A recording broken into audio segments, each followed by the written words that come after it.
Welcome dear students to another video lecture. इसमें chemistry first year second chapter number second, इसमें हम थोड़ा सा एक्सरसाइज देखेंगे जो हमने अभी प्रीवियस लेक्चर में पढ़ा about the electronic configuration.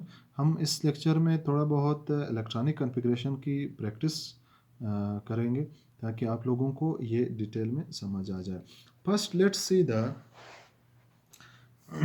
Rules जिसके तहत हम इसको फिल करेंगे। हमें पता है कि एस में 2 इलेक्ट्रॉन आ सकते हैं, तो इस एस में भी 2 आ सकते हैं, इस एस में भी 2 आ सकते हैं। सब के जितने भी एस है इन सब के सब में 2 इलेक्ट्रॉन्स आ सकते हैं। हमें पता है कि पी में 6 इलेक्ट्रॉन आ सकते हैं, तो इस सब के सब पी में जो है 6 इलेक्ट्रॉन आ सकते हैं। हमें पता है डी में 10 आ सकते हैं, तो ये डी भी 10, ये सब डी में 10-10। इसी तरह एफ में 14 इलेक्ट्रॉन आ सकते हैं। ये आप लोगों को ज़हन में होना चाहिए। And now let's see the some electronic configuration. ये आप लोगों के इसी बुक के चैप्टर के एंड में भी दिया हुआ है, लेकिन वो सिर्फ 20 तक है। मैं इसको थोड़ा सा 20 से अबव लेके जा रहा हूँ ताकि आप लोगों को मज़ीद भी इसको समझ सके। Let's see the first case of the nitrogen. Nitrogen का एटॉमिक नंबर 7 है, तो इसके अंदर 7 प्रोटॉन है और 7 इलेक्ट्रॉन ही है। तो हम इसके इलेक्ट्रॉनिक कॉन्फ़िगरेशन किस तरह लिखेंगे?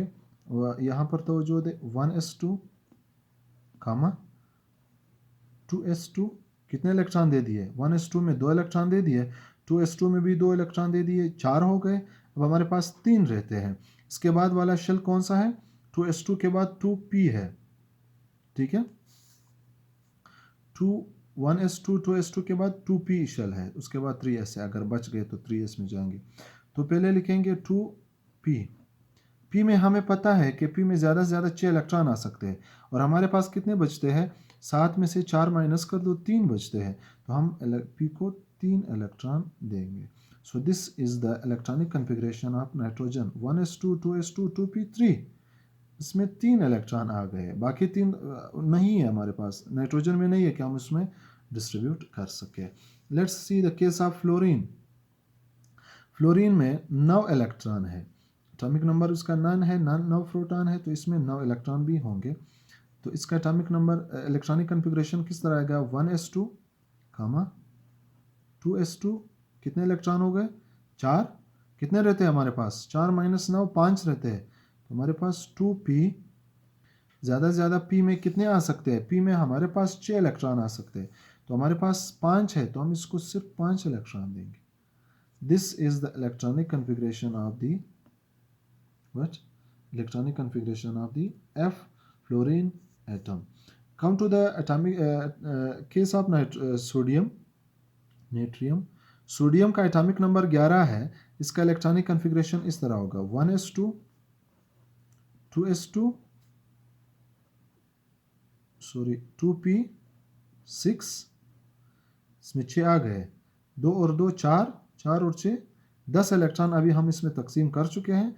हमारे पास सिर्फ 1 इलेक्ट्रॉन रहता है 11 को। तो हम इस 2p के बाद कौन सा शेल है? 2p के बाद 3s आता है, तो हम लिखेंगे 3s1।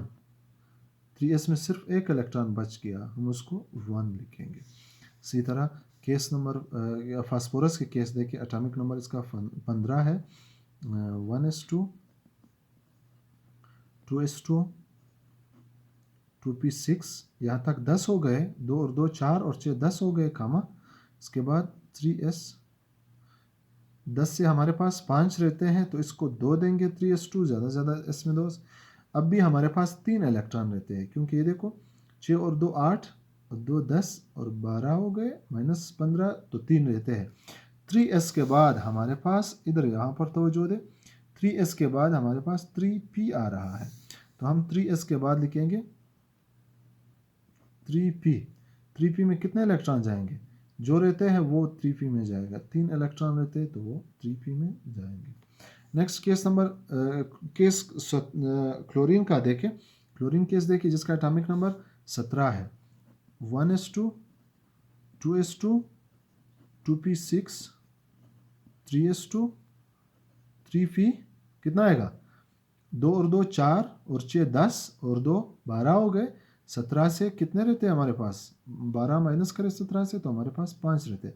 तो P में ज़्यादा से ज़्यादा 6 आ सकते हैं, हमारे पास 5 रह गए, हम इसको 3p5 कर देंगे, 5 इलेक्ट्रॉन P में आ गए।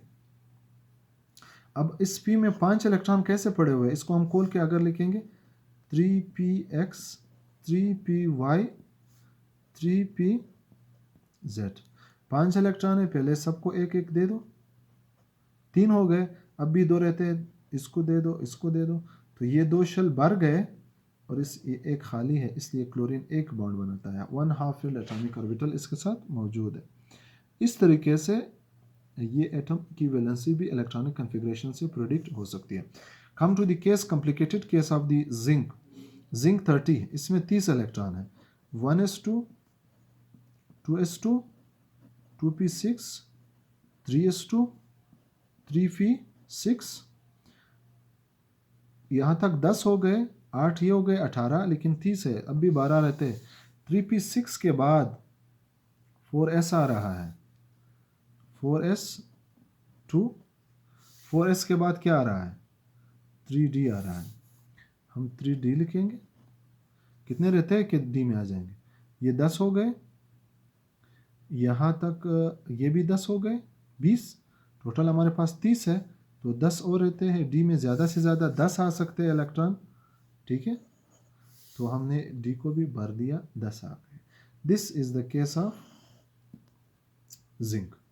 Now come to the case of bromine, जिसमें 35 इलेक्ट्रॉन मौजूद है। 35 इलेक्ट्रॉन को कैसे तकसीम करेंगे, बिल्कुल यही तरीका है, 1s2 2s2 2p6 3s2 3p6 4s2 3d 10, यहाँ तक 30 हो गए जिंक की तरह। अब 5 और भी हमारे पास रहते हैं क्योंकि 35 है, तो 3d10 के बाद क्या आ रहा है, 4p आ रहा है, हम लिखेंगे 4p। हमारे पास 30 हो गए यहाँ तक, तो 30 माइनस 35, 5 रहते हैं, p में ज़्यादा से ज़्यादा 6 आ सकते हैं, हम 5 इसको देंगे। This is the last configuration of the, so bromine का क्या किस पे इख्तिताम हो रहा है, 4p5। आपने इस चीज़ को नहीं देखना कि 3d से पहले 4s क्यों आ गया, क्योंकि इसका n+l रूल जो है वो स्मॉल है, इसका n+l वैल्यू स्मॉल है। मैं अभी आपको इसका फार्मूला मैं बताता हूँ। हमने पढ़ा प्रीवियस लेक्चर में कि जिसका n+l रूल के मुताबिक हम इसको डिसाइड करते हैं किसको इलेक्ट्रॉन देंगे। अब बाउ principle, come to the 4s n+l rule, 4s का n+l रूल, 4s का प्रिंसिपल क्वांटम नंबर n क्या है, 4 है, प्लस s का एजिमुथल क्वांटम नंबर 0 है, magnetic azimuthal quantum number topic में आप लोग देखें, इसका 0 है, तो इसका 4 + 0 आंसर क्या आ रहा है, 4 आ रहा है। 3d का देखें, 3d का प्रिंसिपल क्वांटम नंबर n 3 है, प्लस d का एजिमुथल क्वांटम नंबर l वो 2 है, तो 2 + 3 = 5, 5 इज मोर देन 4, लिहाजा 4 वाला पहले लिखेंगे, और इसकी एनर्जी कम है और इसकी एनर्जी ज़्यादा है n+l रूल के मुताबिक, ठीक है। तो ये n+l रूल हमारे पास ये डिसाइड करते हैं कि पहले किसको इलेक्ट्रॉन देंगे। आप लोग काइंडली ये बुक चैप्टर नंबर 2 के एंड में एक्सरसाइज से पहले एक बहुत ज़बरदस्त वो पैटर्न दिया हुआ है हाइड्रोजन से लेकर जिसके एटॉमिक नंबर 1 है, ठीक है, इसी तरह एटॉमिक नंबर 20 तक, नियॉन तक जो है वो दिया हुआ है, सॉरी आर्गन तक दिया हुआ है। आप लोग उसको देख ले और एक्सरसाइज करें। जो भी क्वेश्चन है, क्वेरीज हैं, आप लोग काइंडली हमें कमेंट सेक्शन में आगाह करें, we will try to answer it. Thank you so much.